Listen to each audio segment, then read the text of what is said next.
Казвам да, не или може би на всички книги, които прочетох през 2025 година. Ветрената мелница? Може би да. Крадеца на праскови? Да. Империя на бури? Да.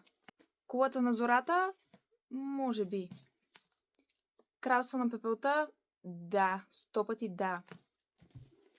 Портокал часовников механизъм? Да. Хамлет? Да. Подсъзнанието може всичко? Да.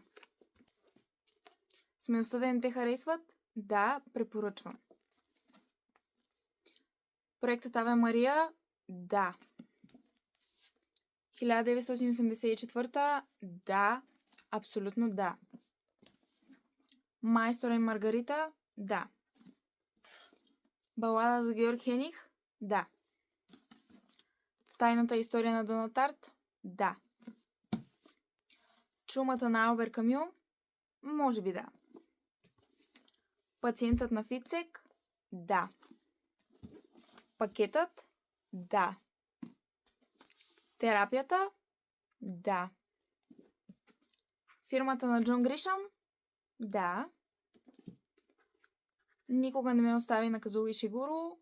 Може би да. По-скоро може би. Те бяха 10 на Агата Кристи? Да. 11 минути на Пауло Коелho? Може би да. И преди кафето да изтине? Може би. Ако сте чели някои от тези книги, ще ми бъде интересно да видя и вие какво мислите.